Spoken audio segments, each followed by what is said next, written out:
Praise the lord. దేవునికి స్తోత్రం. ప్రభు అయిన యేసుక్రీస్తు నామం పేరిట మీకు ప్రత్యేక శుభాలు తెలియజేస్తున్నాను. దేవుని వాక్యం నుండి ఒక మాటను చదువుకుందాం. రోమీలకు రాసిన పత్రిక 12వ అధ్యాయం 12వ వాక్యంలో ఈ విధంగా పౌలు రోమా సంఘానికి తెలియజేస్తున్నాడు. నిరీక్షణ గలవారై సంతోషించుచు, శ్రమయందు ఓర్పు గలవారై, ప్రార్థనయందు పట్టుదల కలిగి ఉండుడి. ఈ 12వ అధ్యాయంలో క్రైస్తవ విశ్వాస పరిపక్వతకు అవసరమైన సంగతులన్నీ కూడా ఆయన తెలియజేస్తున్నాడు. ఈ 12వ అధ్యాయంలో ఒక విశ్వాసి లోకమునకు వేరుగా ఉండి, లోక సంబంధమైన విషయాల నుండి వేరుపరచబడి విశ్వాసంలో ఎలా ఎదగాలో, విశ్వాస సంబంధ సంగతులను ఎలా తన జీవితంలో అలవరుచుకోవాలో చాలా స్పష్టంగా తెలియజేస్తున్నాడు. ఆయన మాట్లాడుతూ అంటున్నాడు, నిరీక్షణ కలిగి ఉండండి, శ్రమ కలిగినప్పుడు ఓర్పుతో ఉండండి, ప్రార్థన యందు పట్టుదల కలిగి ఉండండి. 3 ప్రాముఖ్యమైన సూచనలు, సలహాలు ఈ వచనంలో మనం చూడగలుగుతున్నాం. శ్రమ కలిగినప్పుడు ఓర్పు కలిగి ఉండండి అనే మాట మనం చూసాం కదా. అంటే శ్రమ ప్రతి మనిషికి కలుగుతుంది. బైబిల్ వాక్యం తెలియచేస్తుంది, శ్రమ లేని వారు ఎవరు ఉండరు.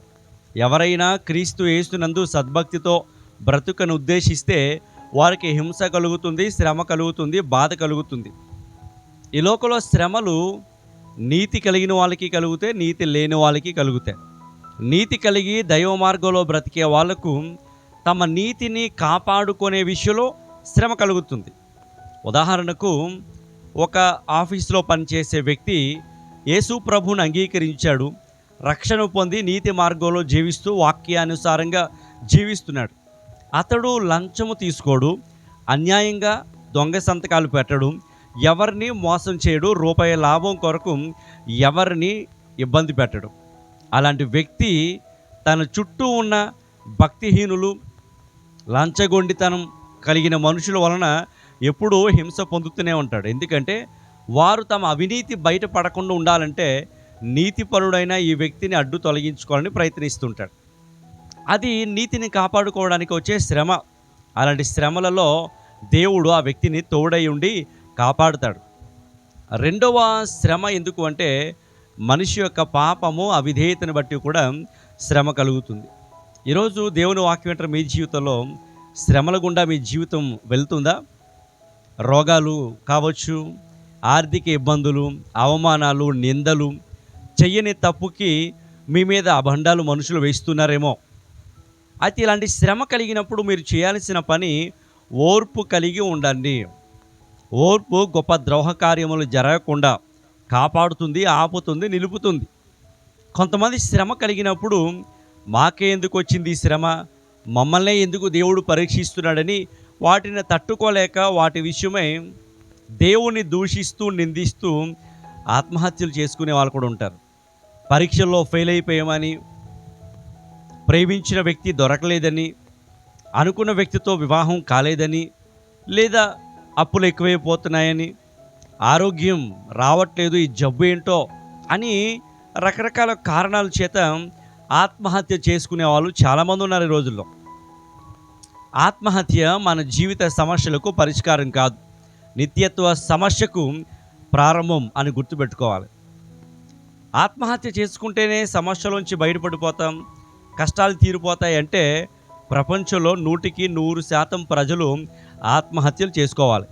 ప్రతి మనిషికి వారి స్థాయికి, వారి స్తోమతకి తగినట్లుగా కష్టాలున్నాయి, శ్రమలున్నాయి, శోధనలున్నాయి. ఏ మనుషుడు కూడా కష్టం లేని వాడు లేడు. అయితే శ్రమ వచ్చినప్పుడు మనం ఎలా దాన్ని ఎదుర్కొంటున్నాం, దానిలో ఎలా నిలబడుతున్నాం, మానవ స్వభావాన్ని బట్టి, శక్తి సామర్థ్యాన్ని బట్టి మన వలన అయితే కాదు, కానీ దేవుని యందు నిరీక్షణ ఉంచితే ఆయనే మనకు ఓర్పును, ఆయనే నిరీక్షణ ఇస్తాడు. దేవుని యందు నిరీక్షణ ఉంచి ఈ శ్రమ నుండి దేవుడిని తప్పిస్తాడు అని ఓర్పుతో కనిపెట్టగలిగితే దేవుడు నీ నిరీక్షణను ఎప్పుడూ సిగ్గుపరిచేవాడు కాదు. ఈరోజు ఈ మాటలు వింటున్న దేవుని ప్రజలారా, మీ జీవితంలో శ్రమ కలిగినప్పుడు మీరు కూడా పిరికివారిగా ప్రవర్తిస్తున్నారా, లేకపోతే దేవుని వైపు చూస్తూ విశ్వాసంతో ముందుకు సాగిపోతున్నారా? బైబిల్ గ్రంథంలో యోసేపు అనే వ్యక్తి ఉన్నాడు. ఆయనకి ఎన్నో శ్రమలు, తన ఇంటి వారి నుండే శ్రమలు, తన తండ్రి కుమారుల ద్వారానే శ్రమ కలిగింది. వేరే దేశానికి అమ్మేయడం, గోతులో పడేయడం, చచ్చిపోయాడని తండ్రికి అబద్ధం చెప్పడం, ఎన్ని శ్రమలు ఇంటి వారి నుంచి ఆలోచించండి. పరాయి దేశానికి బానిసగా అమ్మివేయబడిన యోసేపు చెయ్యని నేరానికి జైలు శిక్ష అనుభవించడం. అబ్బో, ఆయన జీవితంలో ఒకటి కాదు, రెండు కాదు, చాలా కష్టాలే.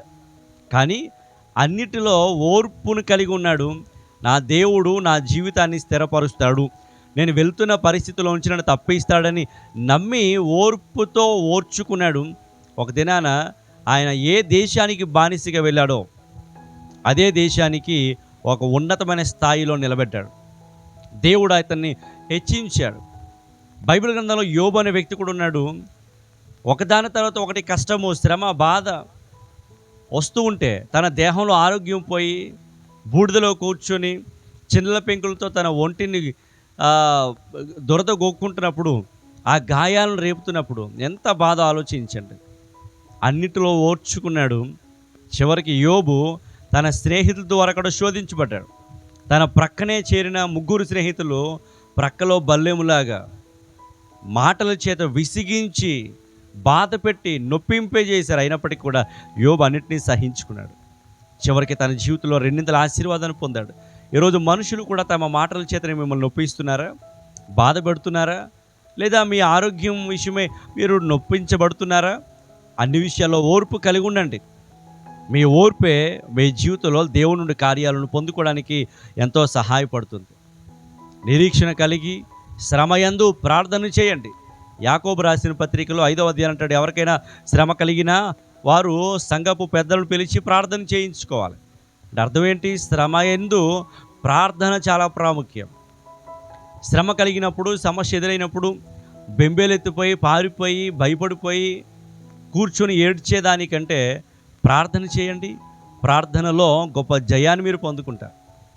యోహాను సువార్త 16వ అధ్యాయం చివరి వచనంలో కూడా ప్రభు చెప్పాడు, లోకంలో ఉన్న మీకు శ్రమ కలుగుతుంది, అయితే నేను లోకమును జయించి ఉన్నాను కనుక మీరు భయపడకండి అన్నాడు. యేసు ప్రభు సమస్తాన్ని జయించాడు, ఆయనకు అసాధ్యమైనది ఏది లేదు. జయవీరుడిగా, జయశీలుడిగా ఉన్న ప్రభువుని మనం జ్ఞాపకం చేసుకుంటే మన శ్రమలలో ఆయన మనకు ధైర్యాన్ని ఇచ్చేవాడుకున్నాడు. ఈరోజు వాక్యం వింటున్న మీతో ప్రభు మాట్లాడుతున్నాడు. నా జీవితం ఏంటి ఇలా అయిపోయింది, నా బ్రతికేంటి ఇలా అయిపోయింది, సరైన స్థిరత్వం లేదు, సెటిల్మెంట్ లేదు, కుటుంబ జీవితం పాడైపోయింది, ప్రేమించిన వ్యక్తులే నన్ను మోసం చేశారు, అసలు శాంతి సమాధానం కరువైపోయింది, నా బ్రతుకు ఏంటో వేస్ట్ అనుకుంటున్నావా? వృధాగా ఉంచాలని, వృధాపరచాలని దేవుడు ఎప్పుడు నేను కలుగు చేయలేదు. ఒక ఉద్దేశం, ఒక ప్రణాళికతోనే దేవుడు మిమ్మల్ని కలుగు చేశాడు, ఈ లోకంలోకి పంపించాడు, ఈ లోకంలో మిమ్మల్ని నడిపిస్తున్నాడు. అది మీరు గ్రహించాలి. ఒక మైకు తయారు చేసిన వ్యక్తి లేదా కంపెనీ, ఆ కంపెనీ వేస్ట్గా ఉండాలని ఎప్పుడు దాన్ని తయారు చేయడం, అది బాగా పనిచేయాలి, ప్రజలు ఉపయోగించుకోవాలి, దాని ద్వారా ఆ కంపెనీకి ఘనత రావాలనే తయారు చేస్తారు. కొంతకాలం ఉండి నశించిపోయే కంపెనీ వస్తువులే ఇంత ప్రెస్టీజియస్గా తయారు చేయబడితే, దేవుడు సృష్టికర్త సమస్తాన్ని తన మాట చేత కలుగు చేసి నడిపిస్తున్న దేవుడు, సర్వజ్ఞాని సర్వవ్యాపి అయిన దేవుడు, ఆయన పోలికలో నిన్ను చేసినప్పుడు నిన్ను ఒక పనికిరాని వ్యక్తిగా చేసేవాడు కాదు కదా, నిన్ను ఉపయోగం లేని వ్యక్తిగా చేసేవాడు కాదు. ఆయన ఒక ప్రత్యేక ప్రణాళికతో నిన్ను చేశాడు. అది నువ్వు గుర్తించిన దినాన ప్రభువుని స్తుతిస్తాం, ప్రభు యొక్క కార్యాల కొరకు ఎదురు చూస్తాం. ఓర్పు తక్కువైపోయిందనే జీవితంలో ఓర్పు కోల్పోయి, ఓపిక కోల్పోయి మాట్లాడుతున్నావా? తొందరపాటులో మాటలు అనేస్తున్నావా? బైబిల్ సెలవిస్తుంది, శ్రమయందు ఓర్పు కలిగి ప్రార్థన యందు పట్టుదల కలిగి ఉండండి. ప్రార్థన చేయండి, ప్రభువా ఈ పరిస్థితుల నుంచి విడిపించు, నేను ఎదుర్కొంటున్నా, నేను వెళ్తున్న మార్గం చాలా కఠినంగా ఉంది, నా వలన అయితే కావట్లేదయ్యా, నాకు ధైర్యం కావాలి, వీటిని ఎదుర్కోవడానికి మానసిక స్థైర్యం కావాలని ప్రార్థనలో పట్టుదల కలిగి ఉండండి. ప్రార్థన మీకు తప్పకుండా విజయాన్ని ఇస్తుంది. ఎందుకంటే మన దేవుడు ప్రార్థన ఆలకించేవాడు. తనకు నిజముగా మొరపెట్టు వారందరికీ ఆయన సమీపస్థుడు, సహాయం చేయగల సమర్థుడు కనుక ప్రభు వైపు మీరు చూడగలిగితే, విశ్వాసంతో నిరీక్షణ కలిగి జీవించగలిగితే, రోమీయులకు రాసిన పత్రిక 5:5లో ఉంది, ప్రభువునందలి నిరీక్షణ మనల్ని ఎంత మాత్రమో సిగ్గుపరచదు. భయంతో ఉన్నారా? కృంగిపోయి ఉన్నారా? ఆశ లేని జీవితాన్ని గడుపుతున్నారా? ప్రభువునందు నిరీక్షణ ఉంచండి. ఆయనే మీ జీవితంలో గొప్ప కార్యాలు జరిగిస్తాడు. ఆయనే మీ జీవితంలో ఊహించని మేలులతో మిమ్మల్ని నడిపిస్తాడు. కనుక ఈ మాటలు వింటున్న ప్రియ సహోదరి, ప్రియ సహోదరుడా, శ్రమ కలిగినప్పుడు కృంగిపోయి చనిపోదామనే ఆలోచనలు కలిగి ఉండేదానికంటే ప్రభునందు నిరీక్షణ కలిగి ఉండండి, ఓర్పు కలిగి ఉండండి. దేవుడు మీ స్థితిగతులను మారుస్తాడు. ఆయనే మీ పరిస్థితులను మార్చి అనేకులకు దీవెనకరంగా నడిపిస్తాడు. దేవుడు అలాంటి క్షేమకరమైన, ఆశీర్వాదకరమైన దినాలు, పరిస్థితులు దయచేయునుగాక. ఆమేన్.